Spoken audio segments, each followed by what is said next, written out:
تو حضرت عبداللہ ابن عمر کو بندہ دوبارہ آتا نا تو کسی سے قرضہ لے کے کہتے یار اس کو بڑی ضرورت تھی تو دوبارہ آیا ہے نا، ایک دفعہ تم ذرا دے دو میں تمہیں دے دوں گا، اس کو دینا ہے۔ جتنی دفعہ شام کو کھانا کھاتے اتنی دیر حضرت عبداللہ ابن عمر کھانا نہیں کھایا کرتے تھے جب تک کوئی یتیم آ کے دسترخوان پہ بیٹھ نہ جاتا ہے۔ ایک شخصیت کا ذکر آج کریں گے جن کو میرے نبی پاک علیہ السلام نے فرمایا، حضور نے فرمایا، صحیح بخاری میں موجود ہے، فرمایا یہ نیک آدمی ہے۔ اور یار جسے رسول کریم کہیں بندہ نیک ہے، رجل صالح، حضور نے فرمایا نیک آدمی ہے، جو بالغ نہیں ہوئے تھے اور اس سے پہلے ہی کلمہ پڑھ لیا تھا، جو حج کے مسائل سب سے زیادہ جانتے تھے، جنہوں نے 60 سال مکے اور مدینے میں فتویٰ دیا، صحابہ ان سے فتویٰ لینے آتے تھے، جو بدر کی جنگ میں بھی گئے، احد میں بھی گئے، پر محبوب نے فرمایا عمر تھوڑی ہے ابھی واپس جائیے۔ خندق میں شریک ہوئے اور اس کے بعد ہر جنگ میں شریک ہوئے۔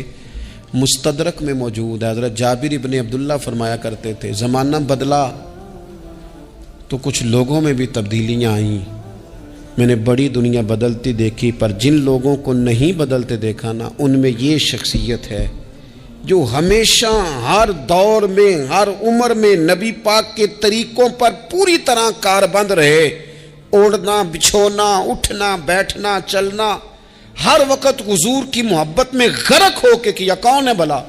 حضرت عمر کے بیٹے سیدنا عبداللہ ابن عمر رضی اللہ تعالی عنہ، ابھی بالغ نہیں ہوئے تھے، مسلمان ہو گئے، اور زندگی ساری مصلی سے لگ کے گزاری، عبادت کی، ریاضت کی، تقوی، جد و جہد، معاملہ فہمی، جہاد۔ والد امیر المومنین ہے، لیکن صاحبزادے کی خواہش ہے کہ مجھے فوج میں بھیجو، میں جہاد کرنا چاہتا ہوں، اور جہاد بھی سپہ سالار بن کے نہیں، سپاہی بن کے کرنا چاہتا ہوں۔ سب سے پہلی بات تو یہ تھی کہ علم و فضل بڑا تھا، صحابہ ان سے فتویٰ لیتے تھے، مسائل حج سب سے زیادہ حضرت عبداللہ ابن عمر جانتے تھے، اور فتویٰ دینے میں اتنے محتاط تھے، حدیث بیان کرنے میں اتنے محتاط تھے کہ بڑا سوچ سمجھ کے غور کر کے صحابہ فرمایا کرتے تھے یہ واحد بندہ ہے کہ جو 1 منٹ سے پہلے کہہ دیتا ہے، سب سے زیادہ مسائل آتے ہیں لیکن 1 منٹ سے پہلے کہہ دیتے تھے اس مسئلے کا مجھے نہیں پتا، تحقیق کروں گا، اگر پتہ چل گیا تو بتا دوں گا، فوراً کہہ دیتے تھے۔ ایک دفعہ ایک صاحب نے مسئلہ پوچھا تو چپ کر گئے، سوچنے لگ گئے۔ ہمارے ہاں نا لوگوں کو حاضر جواب کہلانے کا شوق ہے، یہ شوق بڑا خطرناک ہوتا ہے۔ اگر آپ حاضر جواب ہیں تو بڑی اچھی بات ہے، لیکن حاضر جواب کہلانے کا شوق تو نہ پیدا کریں۔ اگر آپ کو پتہ ہے، صحیح بخاری میں حدیث ہے، نبی پاک علیہ السلام نے ایک دن پوچھا تھا صحابہ سے کہ وہ درخت کون سا ہے جس کی مثال مومن کی طرح ہے؟ تو حضرت عبداللہ ابن عمر کہتے ہیں مجھے پتا تھا کہ وہ کھجور کا درخت ہے، پر میں نے جواب نہیں دیا۔ کیوں نہیں دیا؟ فرمانے لگے ابو بکر صدیق بیٹھے، فاروق اعظم بیٹھے، مولا علی بیٹھے، بزرگوں کی موجودگی میں میں جواب دیتا پھروں، یہ ٹھیک نہیں ہوتا، یہ صحیح نہیں ہوتا۔ یہاں تو بڑے لوگ، امام غزالی فرماتے ہیں جب میں اپنے مرشد سے مرید ہوا تو مجھے کہنے لگے بیعت میں نے کر لیا، آج کے بعد نہ تقریر کرنی ہے، نہ مدرسے میں سبق پڑھانا ہے، نہ کسی کو مسئلہ بتانا ہے۔ اور یہ بڑا مشکل کام ہوتا ہے، بندہ مولوی بھی اور تقریر ہی نہ کرے، اسے زنگ لگ جاتا ہے، اور مسئلہ ہی نہ بتائے تو بدعزمی ہو جاتی ہے۔ یہاں تو جس کو 6 مسئلے آ جائیں وہ امام کو نماز نہیں پڑھانے دیتا، وہ کہتا ہے پہلے انٹرویو لوں گا تیرا کہ تو پورا تجھے آتا ہے پھر آگے چلے گا تو۔ اتنے بڑے عالم کو شیخ نے منع کر دیا، تو کہتے ہیں شیخ کے پاس ایک شخص مسئلہ پوچھنے آیا تو میرے مرشد فرمانے لگے مجھے یہ مسئلہ نہیں آتا۔ تو امام صاحب کہتے ہیں کہ میں نے اسے کہا مجھے آتا ہے، میں بتاؤں؟ کہتے میرے شیخ مسکرا پڑے، کہنے لگے غزالی میں تو تیرے ساتھ ساتھ اپنی میں بھی مارنا چاہتا تھا، پر تیری ابھی مری نہیں، اور تو کہتا ہے میں بتاتا ہوں۔ کچھ دیر چھوڑ دے، سارے مسئلے بتانے نہیں چاہیے، کچھ پہ عمل بھی کرنا چاہیے۔ میرے عزیز حضرت عبداللہ ابن عمر اتنا بڑے مفتی ہیں، مفتی مدینہ ہیں، مفتی مکہ ہیں، لوگ مسائل حج پوچھتے ہیں، بڑے بڑے استنباط کرتے ہیں قرآن و حدیث سے۔ ایک آدمی نے مسئلہ پوچھا تو حضرت عبداللہ ابن عمر فرمانے لگے دیر تک سوچا، جب دیر ہو گئی سوچتے سوچتے تو وہ شخص کہنے لگا حضور اتنی دیر کیوں سوچ رہے ہیں؟ تو آپ فرمانے لگے تمہارا کیا خیال ہے کہ جو سوال تم مجھ سے پوچھتے ہو اور جو جواب میں تمہیں دیتا ہوں اس کے بارے میں رب مجھ سے سوال نہیں کرے گا؟ اللہ کی بارگاہ میں نے جواب نہیں دینا؟ تو میں سوچ سمجھ کے دے رہا ہوں تاکہ اس کا حساب دینا پڑے تو میرے لیے مشکل نہ ہو جائے۔ میرے عزیز، حضرت عبداللہ ابن عمر سے کسی نے سوال پوچھا تو سیدنا عبداللہ ابن عمر رضی اللہ تعالیٰ عنہ کہنے لگے مجھے نہیں آتا اس سوال کا جواب، اور جب کہا نا نہیں آتا تو فوراً کہنے لگے عبداللہ، خود اپنے آپ سے بات کرتے ہیں، کہتے ہیں عبداللہ رب تیرا بھلا کرے، اس بات پہ ہمیشہ ڈٹے رہنا، جو بات نہ آتی ہو وہ کبھی کہنا نہ، جس کا پتہ نہ ہو اسے کبھی کرنا، جب تک پوری تحقیق نہ ہو بلا وجہ غوطہ زنی نہ کرنا، بلا وجہ غوطہ زنی نہ کرنا۔ یہاں کا ہے ہمارے صوفیاء نے، یہاں کا علم و بس کری ہو یار، ایک کوئی حرف تینوں درکار، صحیح کر کے پہلے اچھی طرح کر کے پرکھ پھر بات کر۔ تو علم بڑا تھا، تقوی بڑا تھا۔ اس کے ساتھ ساتھ پھر یہ تھا کہ غریب پروری بڑی تھی۔ ایک بندہ خیرات لے کے گیا، وہ پھر لائن میں لگ گیا ہے، اسی کیا کیدا پلا تو پھر آ گیا ہے۔ تو حضرت عبداللہ ابن عمر کو بندہ دوبارہ آتا نا تو کسی سے قرضہ لے کے کہتے یار اس کو بڑی ضرورت تھی تو دوبارہ آیا ہے نا، ایک دفعہ تم ذرا دے دو میں تمہیں دے دوں گا، اس کو دینا ہے۔ جتنی دفعہ شام کو کھانا کھاتے اتنی دیر حضرت عبداللہ ابن عمر کھانا نہیں کھایا کرتے تھے جب تک کوئی یتیم آ کے دسترخوان پہ بیٹھ نہ جاتا، نہیں گزارا ہوتا۔ اور یار کیسے لوگ کھا لیتے ہیں، اعلیٰ غذائیں کھا رہے ہیں، اور ایک طرف ایک بہن مجبور بیٹھی ہے، بھائی مجبور بیٹھا ہے، سسرالی رشتہ داروں میں لوگ مجبور بیٹھے ہیں، عزیزوں میں لوگ مجبور بیٹھے ہیں، یتیم غریب مسکین، اور یہ روز نئے سے نیا ذائقہ، جب تک یتیم نہ ہوتا کھانا نہ کھاتے۔ اور صدقات و خیرات بھی کرتے تو جس طرح ہم کرتے ہیں نا، ناراض نہ ہونا۔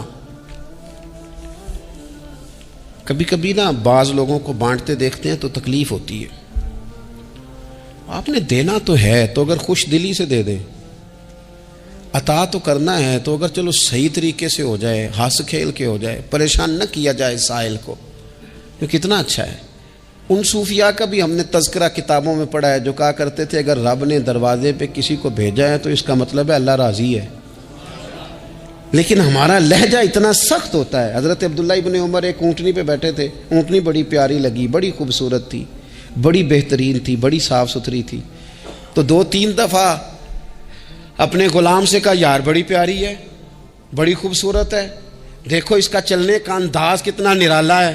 آج کل بھی ڈرائیور گاڑی چلاتے ہیں تو کہتے ہیں بڑی ہلکی پھلکی ہے جی، بریکیں بھی بڑی ٹھیک ہیں جی اس کی، فلاں معاملہ بھی اس کا بڑا صحیح ہے۔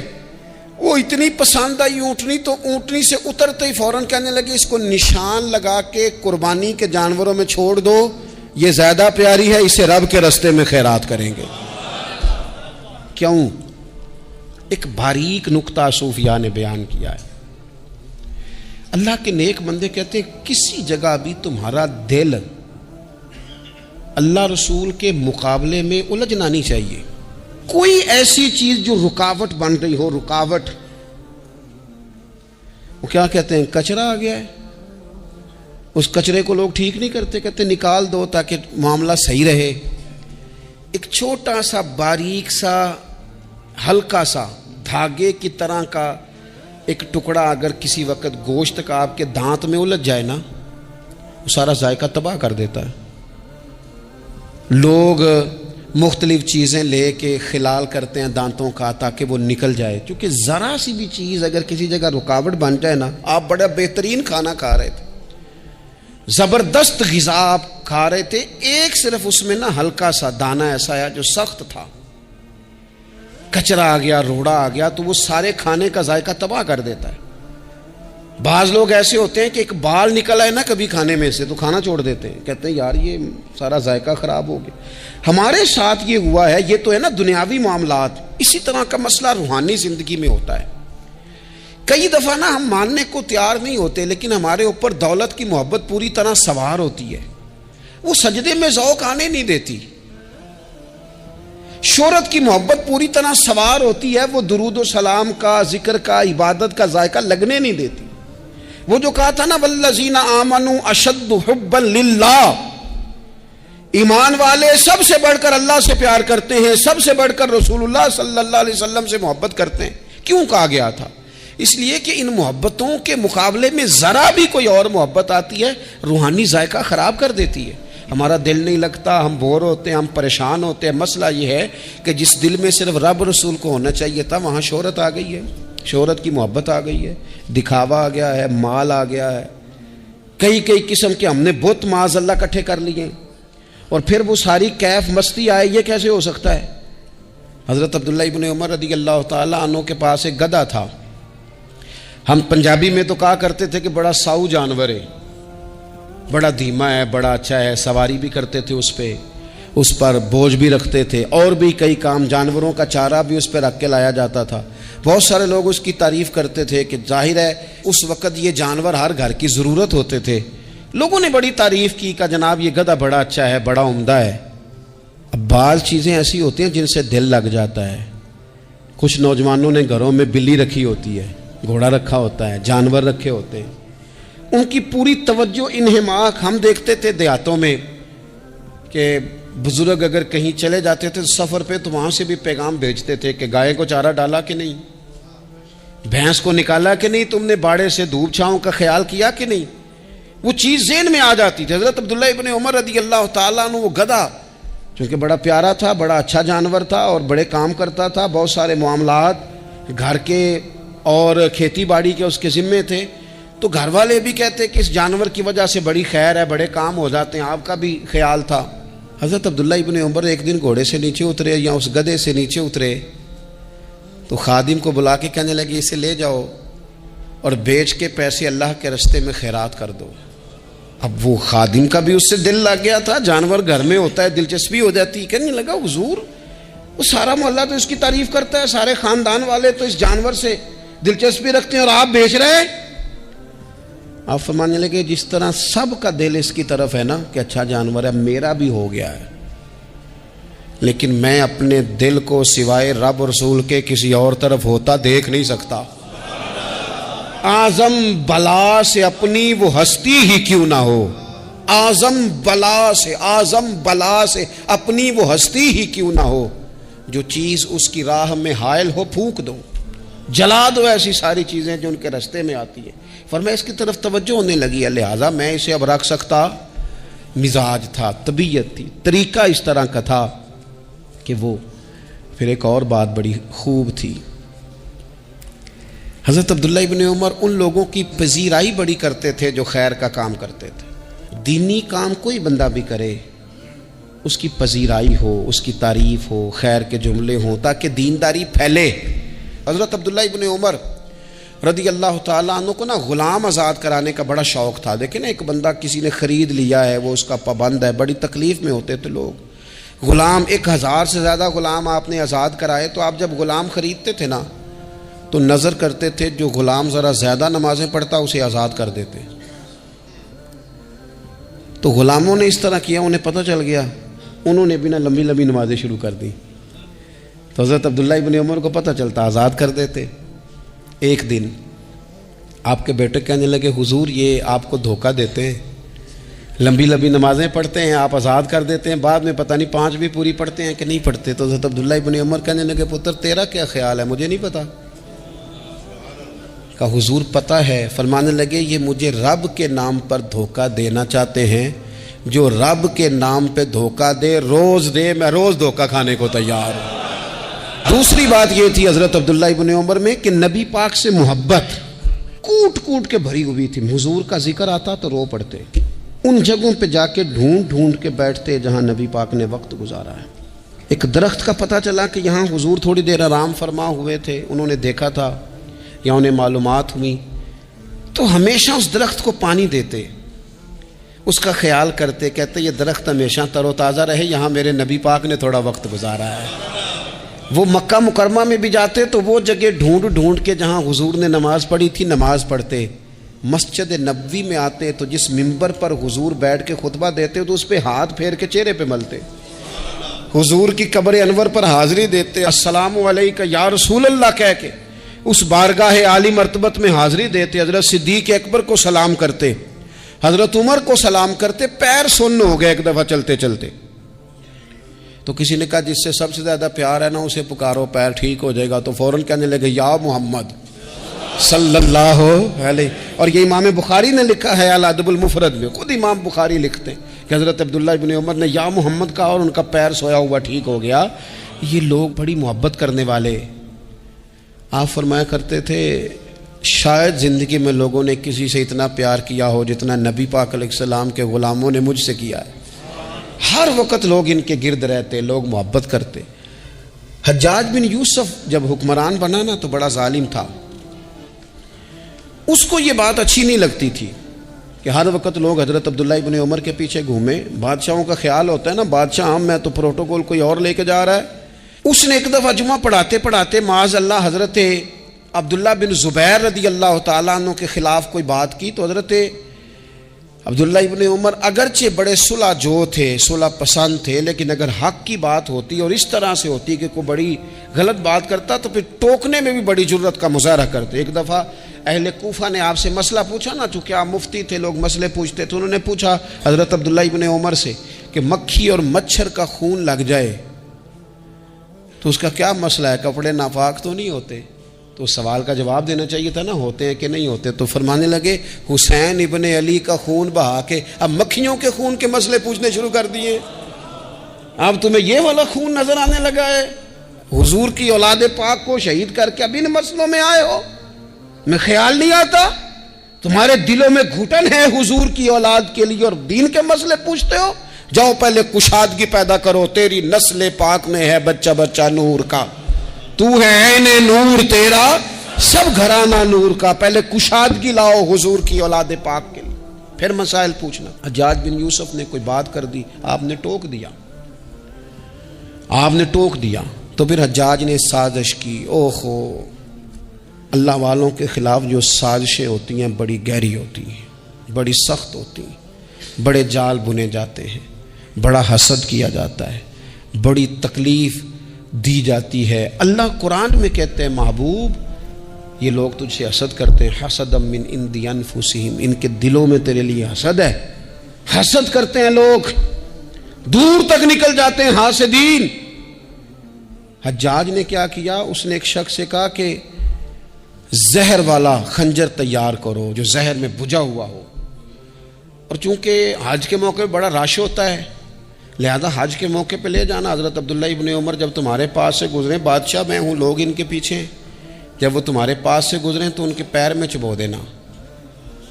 جب لوگوں نے ایسے عالی مرتبت لوگوں کو نہیں بخشا، اتنے بڑے لوگ محفوظ نہیں رہے تو ہمہ چما کس کھاتے میں؟ آج کس بات کا شکوہ کرنا؟ حضرت عبداللہ ابن عمر اس کے پاس سے گزرے تو اس نے پیر میں چبو دیا خنجر. وہ زہر آپ کے جسم میں پھیلا. جب شدید بیمار ہوئے تو حجاج تیمارداری کرنے چلا گیا. یہ دیکھو، یہ دیکھو، دوستی قاتل سے بھی مقتول سے یارانہ بھی.